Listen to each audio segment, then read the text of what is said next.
Hey everyone, I understand that I'm a little late to the party, and there's already been a lot of good guides on how to build your Uma for the Taurus Cup. This is going to be more of a meta-analysis and examples of races in order so you can understand how this is going to work out next week. I won't go too into depth into builds of Umas. If you need something like that, I highly recommend going to the global reference sheet. At the very top, they have a champions meeting recommendations. If you have no idea what I'm talking about right now, going forward, I highly recommend just doing a quick glance at this. It's only about a page, and it goes through a very nice overview on how to make builds and stuff. For me, I would say that if you are trying to reach the final round in Group A, if you have no idea what I'm talking about, you can go ahead and watch my other video where I explain how the champions meet is going to work. You will want around 11,000 speed, maxed if you can, 900 stam, 700 power, 320 guts, 400 wit, and swinging maestro. You also want an S in your aptitude in medium. This is what generally people will have on their aces in the final round. It's more important to max out your speed and get an S in medium due to the final leg being about 500 meters of the track, which is going to be about 25 to 30 seconds. The more top speed you have in these last 25 to 30 seconds, the stronger your Uma will be. If you're able to make A-rank Umas, you should enter in the graded league. The rewards for being in Group B in the graded league is the same amount of rewards that you'll get in the open league for the A group. So let me talk about the title. Why is the Taurus Cup a acceleration game? Pulled up here, I have the simulator for races in Uma Musume. Keep in mind that you shouldn't rely on this to show you which Uma is stronger, but it is a good tool to understand how a track works. Right here, I have two identical Umas. I have Marzenski and Ogre Cap. They have the exact same stats, except Marzenski has 2 acceleration skills, while Ogre Cap just has her unique ultimate. If we go ahead and check over here, Redshift and Shooting for Victory all activate on the final corner, giving acceleration. If we move over to this graph, acceleration is used when an Uma enters this final leg. On this course, it's at the 1600 meter mark, and they accelerate to their top speed. Without any acceleration skills, this Ogre Cap takes 250 meters to reach their top speed, whereas Marzenski only takes 110 meters. This allows her to have a 100-meter advantage over this Ogre Cap, where she is at her top speed. You can look at the averages over the course of 500 races. If Marzenski activated both of these skills, she would have an average of about 3.5 lengths. The skills that Marzenski have add up to 0.6 total acceleration. If we go ahead and move over here to acceleration, we can see that this is the formula in order to determine how much acceleration an Uma has. Simplifying it to 0.0006 times the square root of 500 times x, x being the amount of stat you have in power, we can see that at 1200 power, you have a 0.46 acceleration. This can go almost up to 0.5 depending on your aptitudes. We can see here that with Redshift and Shooting for Victory, in this short, less than 2-second spurt, Marzenski is essentially able to double her acceleration off of 2 unique skills. This won't be the case for all courses. This is only Redshift and Shooting for Victory only work on this course because the final corner happens during the acceleration. If we go ahead and move over to, for example, Gold Ship, with Let's Pump Some Iron, with the condition of being in 6th place, in a corner in the last leg, end closers also have access to this 0.6 acceleration. However, end closers are a little bit stronger, as Let's Pump Some Iron can activate as soon as the final leg starts and doesn't have to wait 25 meters in order to enter the final corner. I've watched nearly 100 different races with different Umas inside each one. Throughout this video, I will pull up examples from my stream where I did viewer races, as well as races with 3 nice natures to show you how the final round might play out.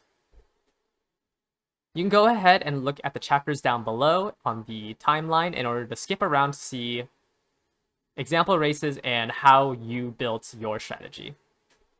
One thing that you do have to keep in mind is that all skills that are not your Uma's unique skill still need to pass a wit check. So you can plan to have all 3 of these on your end closer like Gold Ship, but with 400 wit, it's a 77.5% chance to proc 1 skill, and a 46.5% chance to proc all 3. Stats will always be more important than having 1 more inherit, unless you are a whale and able to somehow hit everything with 1 less speed and stam card to run wit cards. Before I go into the 4 different strategies and how to build them for this specific cup, I do want to talk about Nice Nature. I do have a video on building Nice Nature and my run doing it. I would say that Nice Nature is good if you do not have the time to build a 3rd ace. This does filter out people who do not meet the stamina requirement, but if you have the time to invest in the Champions Meet, you can simply just build a better Uma if your other 2 aces are already very good. This is especially true if you make it to the final round, as most people will have Umas that are built with enough HP. It is more likely that you find someone who built their Uma with excess stam than a trainer who's on the edge to min-max their stats. First off, I want to talk about frontrunners. Frontrunners are a all-in strategy, as you must have a minimum of 2 frontrunners if you are planning to build a frontrunner ace. I recommend to not bring a debuffer and just go for 3 frontrunners if you're adamant about bringing frontrunners on this course. You will most likely lose to an end closer, so bringing a debuffer doesn't really benefit the strategy as much. This is extremely hard to build right now without Saiyan Sky, and you would essentially need Groundworks to stay in the lead since you only have Redshift as your acceleration skill. You can gamble with Resplendent Ace on Daiwa Scarlet, but that requires you to have Daiwa Scarlet at 3-star. Dead frontrunners can block out other Umas, so while you don't want to skimp out on stam on your frontrunners, it's extremely hard to get blocked as one, and if a frontrunner dies on the railing, it's almost impossible for the Uma behind to make up the distance from having to go around. Now let's go ahead and watch an example race of frontrunners. In this one, we have Daiwa Scarlet and Maruzensky as the frontrunners. Let me go ahead and mute the idiot in the corner. So it seems here that this Maruzensky had a late start. But we can see Daiwa Scarlet pulling up in front because she's a frontrunner, and then Maruzensky will catch up because of the position keep mechanic. Within position keeping, these 2 frontrunners will fight each other for first place, thus widening this gap. You can see that Maruzensky is right now trying to overtake the Daiwa Scarlet, and as soon as she does, she will start slowing down so Daiwa Scarlet can try to catch up to Maruzensky.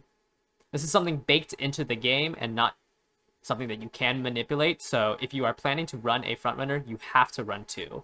Else, the frontrunner will just try to keep pace, and the lead won't be as big as it is right here. Daiwa Scarlet activated a gold skill, so she will pull ahead because she has increased velocity. And now position keep will take into effect, so Maruzensky will try to catch up to the Daiwa Scarlet.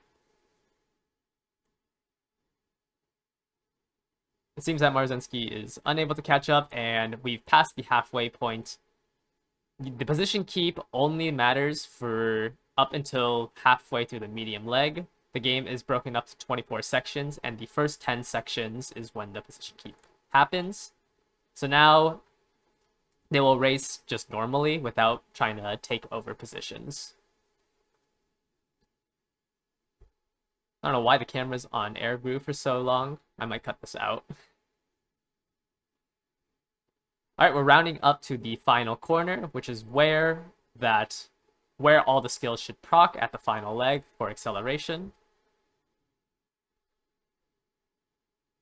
Daiwa Scarlet still is in first place. You see all those excel ups. Most likely they were all red shifts or shooting for victories. Daiwa Scarlet still has a lead of about what looks to be 3 lengths. We just came out of the final corner. Now we're in that final straight.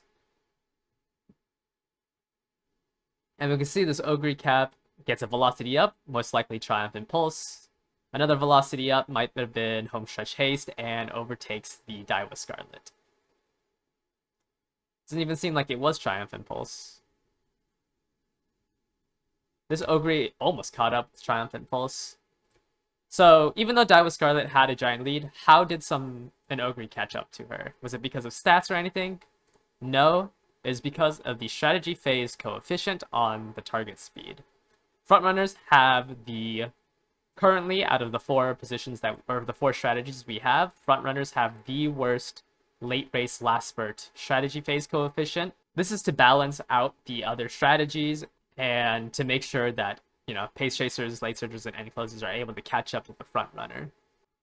Next up, we have pace chasers. They're extremely strong when they have enough HP.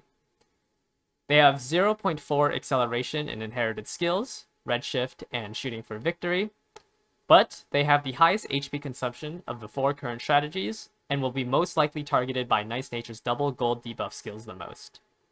If there are no frontrunners, one pace chaser gets promoted and gains a free 3 to 5 length lead with almost no downsides. Let me go ahead and pull up an example race of this.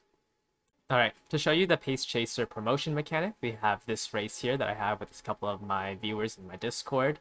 We can see here that there's no frontrunners. So let's go ahead and start the race. I'll just go ahead and skip to the start of the gate. So let's try to pick out who got promoted. So generally, the pace chaser that's in first place out of the gate gets promoted. So it looks like it's going to be the Tokai Teho or my Marzenski. Alright, so Tokai Teho got promoted, and she is not a front runner.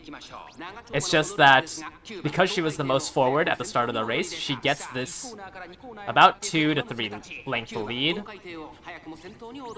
I'm surprised that this anime Tokai Teho is catching up. Usually the pace chasers would be in the same pack as where my Marzenski is, and the promoted frontrunner would just have a good 3 to 5 length lead.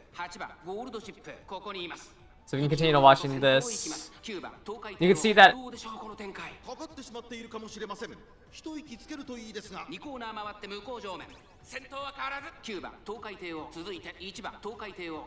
it looks like the 4 pace chasers are all in range of Nice Nature, and only one gold chip is able to dodge it. Alright, we've hit the middle of the race where gold chip starts using anchors away.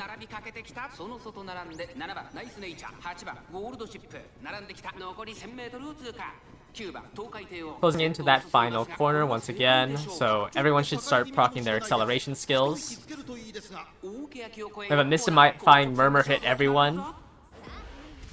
There's the Marzenski unique ults, and redshift procced on my... So my Marzenski has 0.6 acceleration, and my gold chip has 0.2 from redshift. Marzenski's in first. My gold chip is catching up. It looks like this Tokai Teo, even though she had that enormous lead, ran out of stam. We'll go ahead and check her stats after. Alright, seems like the strategy coefficient of end closers just end up winning. So we're going to try and check out the classic Tokai Teho to see why they were unable to convert that lead into a win.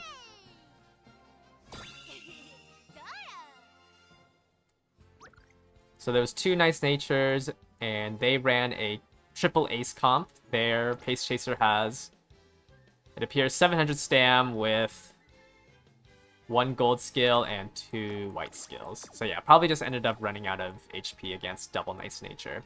So that's the one issue with pace chasers. It's just that they will be the main target of Nice Nature.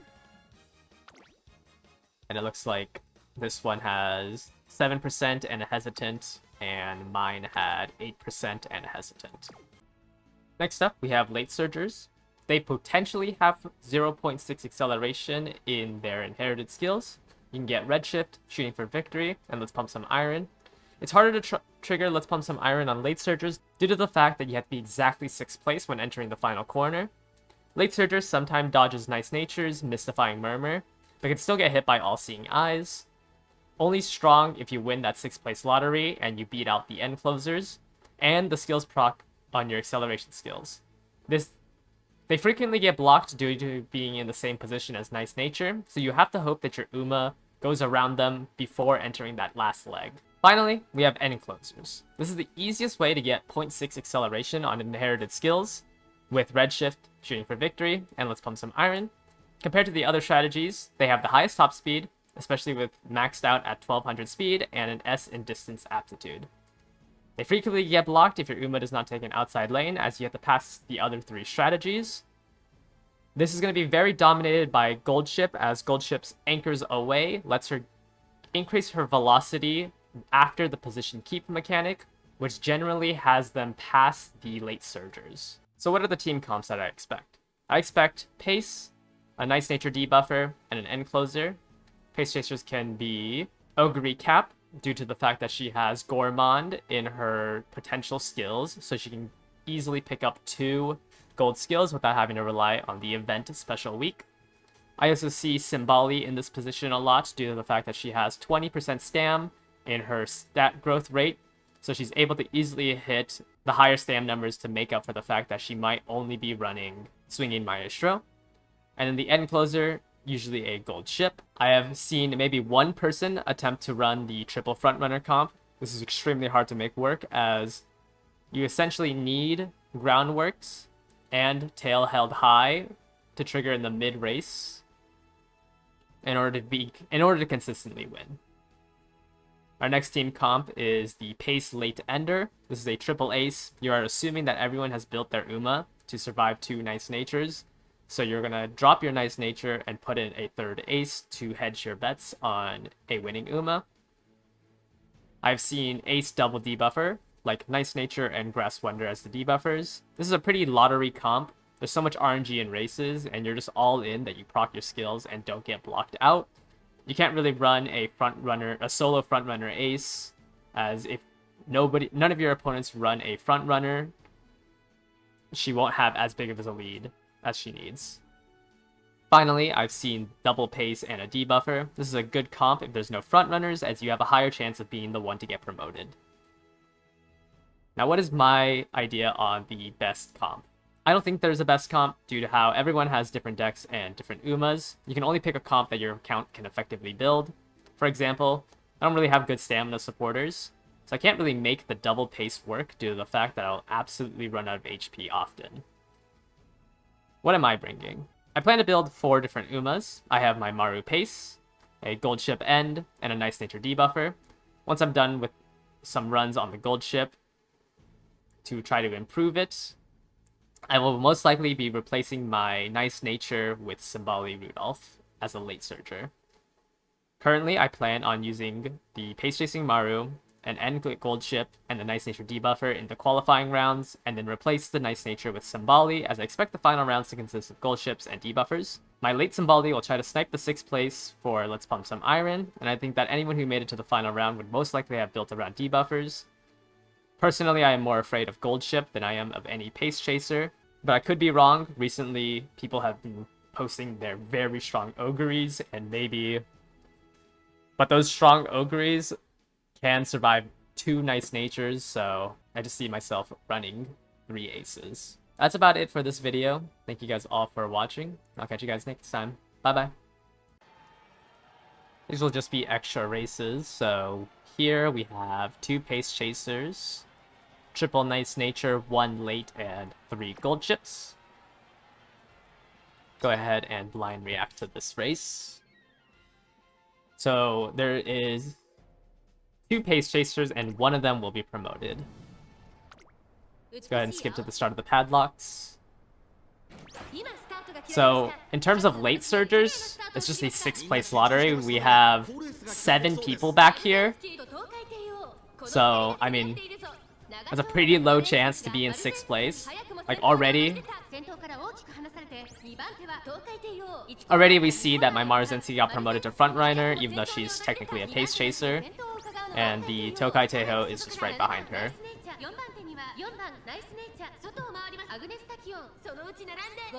I'm assuming all 4 of these have Let's Pump Some Iron. So let's see who is able to proc it in that last corner. And Marzensky is able to convert that to a extremely large lead.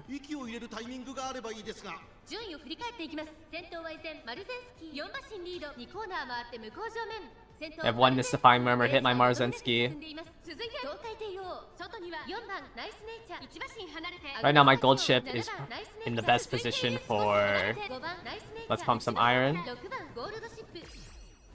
There's Anchors Away, which might get me out of 6th place. This is why you don't want only Let's Pump Some Iron, because sometimes gold ship is just simply too strong and overtakes the Nice Natures. She's right now also stuck behind everyone. We're just like in the middle of this pack of 7. I'm confused why the Tokai Teho fell so far behind. But my Marzensky is still trying to convert her lead. Here's her point 4 acceleration into the corner. So now it's, can she live to Nice Natures? How did Nice Nature ult? Alright, they're still running. Nice Natures are now proccing All Seeing Eyes. Okay, there's the last All Seeing Eyes. And it looks like my Marzensky loses to my gold chip. Oh wait, my gold chip lost.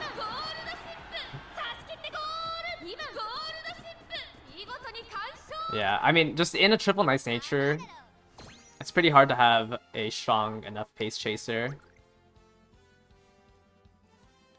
Yeah, look at this pace chaser. This is triple golds with 933 stam, both acceleration skills, medium S with 1200 speed, and it's just not enough to beat out gold chips.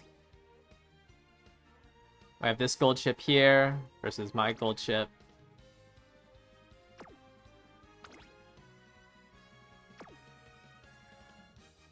But yeah, it looks like my Marzensky gassed out at the end because of 1 Mystifying Murmur and 2 All-Seeing Eyes.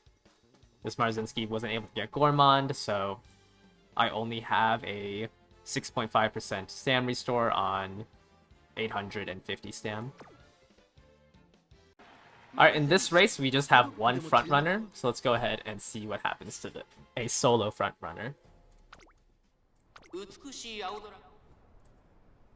So it's going to be the Marzensky that's not mine, so the one on the right over here. We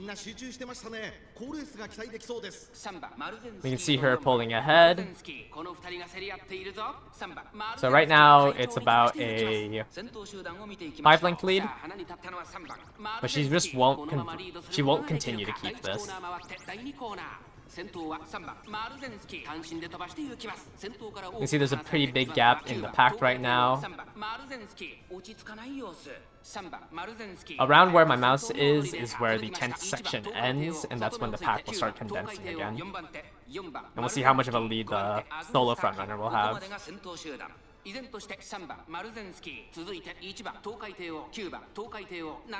see it's already closing up, even though we haven't even hit the section conversion yet.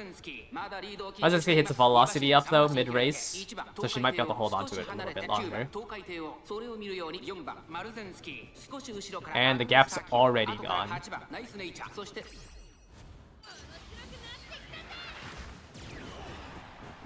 Gold chips proc anchors away to overtake the Nice Natures. And then we can already see the path getting extremely condensed as we go into this final corner. You can see here that some of the pace chasers are being blocked out by the front runner Marzensky. My Marzensky hits all 3 of my uniques. She was able to pull out of the pack. Right on her tail is a gold chip. And I think with all of the pace chaser hates, this gold chip will win.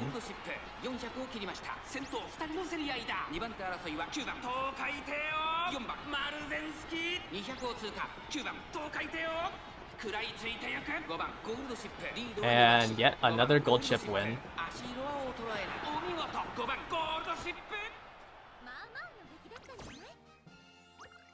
Go ahead and check out this gold chip.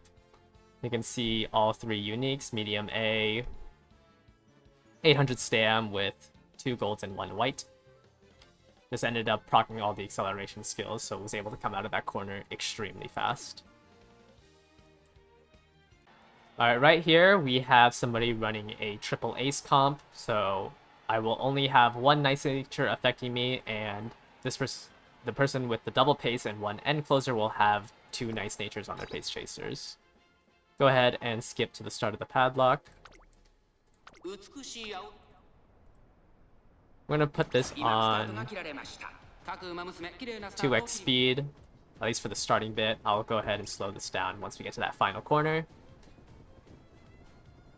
We can see here this Ogre Cap got promoted, so she just gets that link lead for free.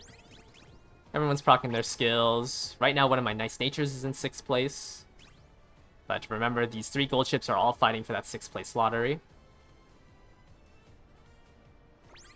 We just entered the mid race, so the pack should start condensing down.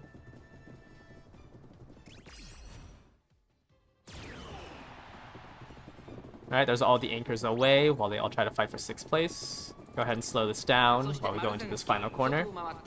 Oguri still has a little bit of a lead from being promoted, but Tokai Teo's right behind her. Here's Red Shift. No other skills activated from my Marzensky, but you can see this number 7 completely accelerating past everyone. That was because my Marzensky was able to hit her top speed faster than anyone else with 0.4 acceleration on that corner. That essentially means she doubled her acceleration going out of that corner.